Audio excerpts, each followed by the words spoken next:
रख सकते।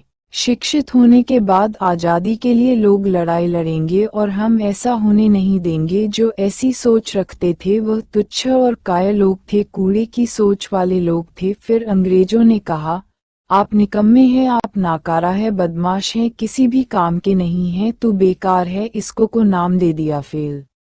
East India company जो व्यापार के जरिए भारत में आई थी। दोस्तों, अंग्रेजों ने देखा यहाँ के लोग बात सुनने के लिए तैयार नहीं है। तब एक अंग्रेज अधिकारी ने कहा, जो इनका ऑफिशियल बॉस था, अगर इनसे काम कराना है तो इन लोगों को गाली देकर बात करो। अंग्रेजों ने भारतवासियों को गाली देना शुरू कर दिया। नतीजा सामने है, लोग काम करने लगे और कहा, हम नाकारा निकम्मे नहीं हैं, हम इस काम को कर सकते हैं। और धीरे धीरे पूरे भारत को अपने मुट्ठी भर अंग्रेजों ने अपने कब्जे में ले लिया। भारत में कुछ लोग अच्छे थे जो पढ़े लिखे थे, जैसे मिस्टर सुभाष चंद्र बोस, मिस्टर भगत सिंह। कुछ महान लोगों ने कहा, आप निकम्मे नहीं हैं, आपको सूझबूझ से काम लेना होगा, समझदारी दिखानी होगी, धैर्य रखो, नहीं तो ईस्ट इंडिया कंपनी हम लोगों को गुलाम बना लेगी। और यही हुआ। अंग्रेज अपने मकसद में कामयाब हो गए। अंग्रेज अपशब्द का प्रयोग कर रहे हैं, अंग्रेज ऐसी ही गाली देकर हम लोगों को उकसा रहे हैं। हम भारतीय लोग इनकी राजनीति को नहीं समझ पाए। ये व्यापार के जरिए भारत में राज करना चाहते हैं, भारत को गुलाम बनाने जा रहे हैं। शिक्षा की कमी, शिक्षित न होने की कमी की वजह से ऐसा हमारे साथ हुआ।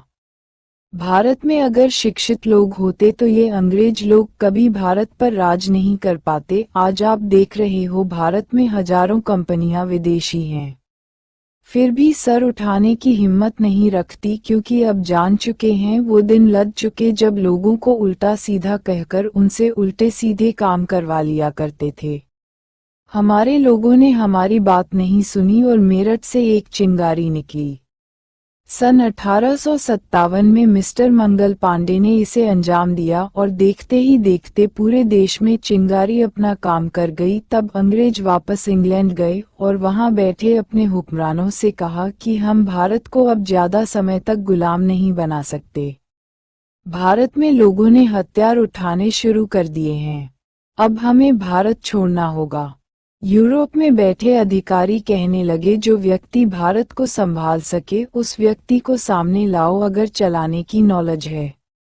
भारतवासियों को शिक्षा के क्षेत्र में आगे बढ़ाएं, ऐसे व्यक्ति को हम आगे लाना चाहते हैं। संभालने योग्य हुआ तो हम भारत को छोड़ देंगे। यहाँ पर किसी ने आगे बढ़ने की हिम्मत नहीं दिखाई, कुछ लोगों ने हौसला 96 विजय असफलता दिखाया और वे आगे आए। जो डरपोक थे वो बाहर चले गए, किसी ने बीमारी का बहाना बना लिया। एक शख्सियत थी जो सामने आई, यूरोप में पढ़ रहे थे, जिनका नाम था बाबा साहेब डॉक्टर भीमराव अंबेडकर। सिर्फ अंग्रेज लोग जानते थे कि एक शख्सियत है जो भारत को संभालने योग्य है, बाबा साहेब डॉक्टर भीमराव अंबेडकर। भारत में कुछ कूड़े की सोच वाले लोग थे जो नहीं चाहते थे डॉक्टर भीमराव अंबेडकर जी इस कमेटी में भाग लें। जब इन लोगों से संविधान की बात आई तो ये लोग बहाना बनाकर इधर उधर हो गए। छोटी सोच वाले लोग ये नहीं जानते थे कि ये व्यक्ति भारतीय संविधान लिख सकता है। इन लोगों को अपने ऊपर विश्वास नहीं था। जिस शख्सियत को विश्वास था उसने संविधान को लिखकर पेश कर दिया। इसके बाद अंग्रेजों को पूर्ण विश्वास हो चुका था कि अब देश को संभालने वाला मसीहा पैदा हो चुका है। अब हम भारत को विश्व विजेता बाबा साहेब डॉक्टर भीमराव अंबेडकर जी के हाथों सौंप देंगे। विश्व विजेता बाबा साहब डॉक्टर भीमराव अंबेडकर। प्रिय दोस्तों, आपने देखा होगा ऐसे बहुत सारे बुद्धिजीवी ईश्वर समान होते हैं जो दूसरों की मदद करने में विश्वास रखते हैं। मदद करने वाले ईश्वर समान होते हैं। ईश्वर का हाथ हमेशा अपने बच्चों के सर पर होता है, लेने वालों के हाथ नीचे की ओर होते हैं। ठीक ऐसे ही एक शख्सियत है जिन्होंने पूरे विश्व को दिया, विश्व विजेता बाबा साहेब डॉक्टर भीमराव अंबेडकर जी किसी एक के लिए नहीं, मानव धर्म के लिए। जैसे आप देख रहे हैं, ऊपर दिए गए चित्र में साफ साफ दिखाई दे रहा है। देने वाली शख्सियत के हाथ ऊपर की ओर है, लेने वालों के हाथ नीचे की ओर हैं। देने वाले लोग महान होते हैं। महान लोगों की जगह लोगों के दिलों में होती है, लेने वालों की जगह कहाँ होती है, यह आपने देख लिया। प्रिय दोस्तों, मेरी आपसे विनती है, आप मांगने वाले मत बनिए। आप एक अच्छे इंसान हैं, कर्मठ हैं, जुझारू हैं, आप कर्मशील हैं। मेहनत करिए, मेहनत का फल कभी कम नहीं होता। मेहनत करने वालों को सफलता जरूर मिलती है। मिलती उसी व्यक्ति को है जो व्यक्ति ईमानदारी से लगता है, लोगों के साथ ईमानदारी सिखाता है, लोगों को ईमानदारी का रास्ता दिखाता है। वही व्यक्ति विजय असफलता पर होता है। फेल होना किसे कहते हैं? आज मैं आपको बताने जा रहा हूँ फेल किसे कहते हैं और फेल कौन होता है। फेल वह इंसान होता है जिसकी सांस नहीं चल रही, जिसका हार्ट काम नहीं कर रहा। हार्ट ने काम करना बंद कर दिया तो फेल है, खत्म कहानी। किसी भी प्रकार की मशीन पर आप काम कर रहे हैं, अचानक मशीन बंद हो जाती है, मशीन में मैकेनिकल खराबी हो जाने से मशीन काम नहीं करती, वह मशीन में सिस्टम नहीं लगा, वह मशीन फेल है। आइए हम एक उदाहरण के माध्यम से समझते हैं। रेल किसे कहते हैं, क्या आप लोग जानते हैं? मैं आपको बताता हूँ रेल किसे कहते हैं। और पटरी पर खड़ी गाड़ी यानी डिब्बे लाइन में खड़े हैं, इसे रेल कहते हैं। अब मुझे बताइए, क्या रेल बगैर सिस्टम के चलेगी? नो, रेल पटरी पर खड़ी है, जैसे ही रेल से सिस्टम को जोड़ दिया जाता है और ड्राइवर तैयार है, स्टेशन मास्टर सिग्नल देता है, गार्ड ड्राइवर को हरी झंडी दिखाता है, ड्राइवर स्पीड देता है, ट्रेन पटरी पर दौड़ना शुरू कर देती है। सिस्टम से ड्राइवर जुड़ा, ड्राइवर भी एक सिस्टम है, बगैर सिस्टम के ट्रेन नहीं चलती। सब कुछ ठीक है, ड्राइवर भी तैयार है, ट्रेन में सिस्टम नहीं है, वो ट्रेन बेकार है। ट्रेन से जुड़ा इंजन एक सिस्टम है, क्या अब रेल रुकेगी? नहीं, रेल में अगर सिस्टम न लगा हो तो वह रेल बगैर सिस्टम के फेल है। 1. शिक्षित बनो। शिक्षित बनने के लिए शिक्षा लेनी होगी, जिससे आप लोगों को शिक्षा दे सके, लोगों को शिक्षित बना सके और आने वाली पीढ़ी को शिक्षा के क्षेत्र में मजबूत पिलर बनाकर खड़ा कर सके, जो आपकी उभरती पीढ़ी आपकी आभारी रहेगी, आपको सदा सदा के लिए याद करेगी। अगर स्टूडेंट को शिक्षा न मिले, वो स्टूडेंट एक बेजान लक्कड़ की तरह है, मगर इंसान में जान होते हुए भी शिक्षित न हो तो वह किसी काम का नहीं। ऐसे ही मैंने एक व्यक्ति को देखा जो खराद मशीन पर काम कर रहा है। ऐसे अनपढ़ व्यक्तियों से काम कराने वाले लोग अशिक्षित होने का पूरा फायदा उठाते हैं। जैसे चाहो वैसे काम कराया, 5,000 रुपए, 7,000 रुपए, 8,000 रुपए देकर अनपढ़ व्यक्तियों से काम कराते हैं। जबकि 8,000 तो छोड़ो, 20,000 में भी गुजारा नहीं होता, बच्चे भी नहीं पढ़ पाएंगे। इस महंगाई को देखते हुए आगे क्या होगा? लिखना पढ़ना कुछ नहीं आता, बस एक अनपढ़ इंसान ऐसे काम करता है। गुलामी और जिल्लत की जिंदगी जीने पर मजबूर होता है। जो उसको जॉब दे दिया वह बनाकर तैयार कर आगे फॉरवर्ड कर देता है।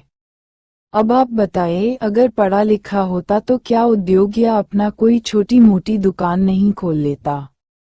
इसीलिए कहते हैं कि व्यक्ति का शिक्षित होना बहुत जरूरी है, नहीं तो किसी न किसी का गुलाम बनकर रह जाओगे। गुलामी की जंजीरों को तोड़ना है तो अपने आप को शिक्षित बनाना है। शिक्षित हो जाओगे, गुलामी की बेड़ियों को तोड़कर आजाद हो जाओगे। तभी आप शिक्षा को आगे फॉरवर्ड कर सकते हो। अगर नहीं कर सकते, दुनिया की कोई ताकत नहीं आपको गुलामी से आजाद करा दे। शिक्षा ही जो आपको आजाद करा सकती है। खुद को भी शिक्षित बनाना और आने वाली पीढ़ी को भी शिक्षित बनाना होगा, तभी अनपढ़ गुलामी से पूर्ण आज़ादी मिल सकती है। नहीं पढ़ पाओगे, फिर आने वाली पीढ़ी को भी अनपढ़ गुलामी का ऑप्शन मिलेगा। हम नहीं पढ़े तो आप पढ़कर क्या करोगे? और जिन्हें गुलामी की आदत होती है वो अनपढ़ लोग होते हैं। अनपढ़ लोग दूसरों के लिए काम करते हैं। जो अनपढ़ व्यक्ति होते हैं इन्हें सिर्फ इतना ही पैसा मिलता है ताकि यह लोग जी सके, खाने पीने के लिए और जीने के लिए, इससे ज्यादा और कुछ नहीं। इन लोगों के सपने नहीं होते, जिनके सपने नहीं होते, इसलिए ये सीमित आय पर ही निर्भर होते हैं। उन्हें पेट भरने का पैसा मिलता है, वो भी बहुत कम, पूरा पैसा नहीं मिलता, और ये लोग गुलामी में ही दुनिया छोड़ देते हैं। इसीलिए मित्रों, मेरी आप सभी सवे समाज के लोगों से विनती है, रिक्वेस्ट है, आने वाली पीढ़ी को जरूर पढ़ाना, जरूर शिक्षित बनाएं। धन्यवाद। 2. संघर्ष करो। संघर्ष के लिए आपको ऐसा कोई कार्य करना होगा जिससे आपको आपकी जरूरतों के हिसाब से नहीं, आपकी चाहतों के हिसाब से ज्यादा धन मिले और ज्यादा धन प्राप्त हो, ऐसी हमारी कामना है। इसके लिए सही रास्ता, सही दिशा, सकारात्मक सोच, अपने प्रति ईमानदारी, धैर्य रखनी होगी। मैंने ऐसे लोगों को संघर्ष करते हुए देखा, रात और दिन काम कर रहे हैं, रात और दिन मेहनत कर रहे हैं, फिर भी जिस चीज की जरूरत है वो नहीं मिल पा रही। एक रिक्शे वाला रात दिन मेहनत करता है, क्या रिक्शा चलाने से सपने पूरे होंगे क्या? 99 विजय असफलता पर। रिक्शा चलाने से परिवार का भरण पोषण सही से कर पाएगा नहीं? क्या रिक्शा चलाने से बच्चों को अच्छी एजुकेशन दिला पाएंगे? क्या रिक्शा चलाने से दुनिया की सैर कर सकेंगे? क्या रिक्शा चलाने से खुशी खुशी जीवन जी सकेंगे? क्या रिक्शा चलाने से अपने परिवार को अच्छे होटलों में ले जा पाएगा? इन सब चीज के बारे में सोचना होगा, क्योंकि आगे आने वाला समय कितना कठिन है। सोचने का वक्त नहीं मिलेगा। संभल जाओ, अपने बच्चों को पढ़ाओ, आगे की राह बड़ी कठिन है। एक मजदूर, मकान बनाने वाला व्यक्ति कितनी मेहनत करता है, वो दिन देखता है न रात, बस एक ही धुन सवार रहती है, मुझे इस मकान को जल्दी से जल्दी पूरा बनाना है, जल्दी से मुझे पैसा मिले। धूप हो या सर्दी, बस पैसे की धुन सवार रहती है। फिर भी कुछ लोग मजदूर को मजदूर समझते हैं, जबकि वो एक प्रैक्टिकल ही इंजीनियर है, बहुत मेहनत करता है। क्या कभी मकान मालिक ये सम्मान देता है? बहुत अच्छे, आपने मेरा मकान जल्दी से बनाया है, क्या वह सम्मान से देखता है? नहीं। एक मजदूर को मजदूर की तरह देखते हैं, जबकि वो मजदूर मजदूर है, मगर वो बहुत बड़ा इंजीनियर है। जिसने आपका मकान बनाकर खड़ा कर दिया वो एक इंजीनियर है, उसे इंजीनियर की नज़रों से देखो। जो मकान मालिक मजदूर को मजदूर समझते हैं वो मजदूर होता है, जो मकान मालिक एक मजदूर को इंजीनियर समझता है वो मकान मालिक होता है। टीचर भी एक इंजीनियर है, क्योंकि बच्चे को जो शिक्षा दे रहा है वो एक इंजीनियर होता है। टीचर इंजीनियर बना रहे हैं, पढ़ लिख कर बच्चा क्या बनेगा? वो भी इंजीनियर बनेगा, सबसे बड़ा इंजीनियर, मास्टर। ऐसे हार्डवर्क इंजीनियर को मेरा सलाम। 3. संगठित रहो। संगठित रहने के लिए आपको लोगों से जुड़ना होगा, लोगों को जोड़ना होगा, और लोगों को जुड़ने से कुछ नहीं होगा। लोगों से आप कब जुड़ सकते हैं? जब आपके रिलेशन अच्छे होंगे, लोगों से रिलेशन मजबूत करने होंगे, फिर देखना लोग जुड़ने के लिए आपको पूछेंगे और आपको याद करेंगे। जब आपकी लोगों से फाइन ट्यूनिंग, अच्छा तालमेल होगा। फाइन ट्यूनिंग के लिए लोगों के पास जाना होगा, लोगों से बातें करनी होंगी। सकारात्मक बातें करने से लोग आपकी तरफ खींचे चले आते हैं। जब आप लोगों को कुछ अच्छा देने के लिए लोगों के हितों में काम करते हैं, लोगों से अच्छा बोलें, लोगों से मीठा बोलें। मीठा आप जब बोल सकते हैं जब आप लोगों को अपने प्रति ईमानदारी दिखाओ, लोगों को विश्वास दिलाओ। लोगों को विश्वास दिलाते समय अपने अंदर के ईगो को त्याग दो, मत रखो। ईगो आपको कहीं का नहीं छोड़ेगा। ईगो वाले लोगों के साथ कोई काम नहीं करता है।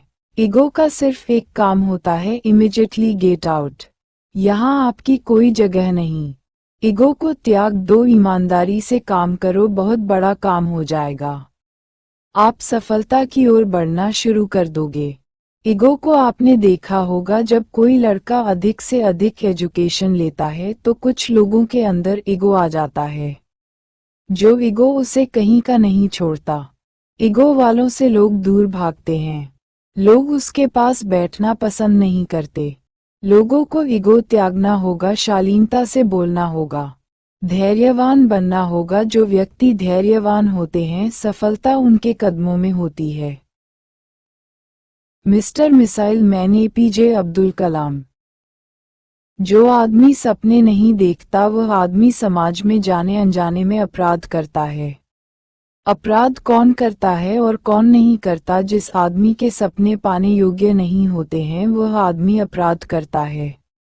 कैसे एक आदमी सपनों के प्रति काम करता है और समाज में अपनी अच्छी छवि छोड़ता है, अपने और लोगों के प्रति ईमानदारी रखता है, अच्छी बातें करेगा, जो सपने देखे उन्हें प्राप्त करेगा और सपने के बारे में लोगों से शेयर करेगा और करता है उस काम के प्रति लोगों में और बढ़ चढ़कर उत्साह से लोगों को अपने सपने के बारे में बताता है, वह आदमी कोई अपराध नहीं करता। अपराध करने के लिए उसके पास कोई नकारात्मक विचार नहीं है। इसलिए सपने देखना और सपने देखकर सपने पर काम करना, जैसे मुझे कार चाहिए, मुझे मेरे बेटे को अच्छी एजुकेशन दिलानी है, यही मेरा सपना है।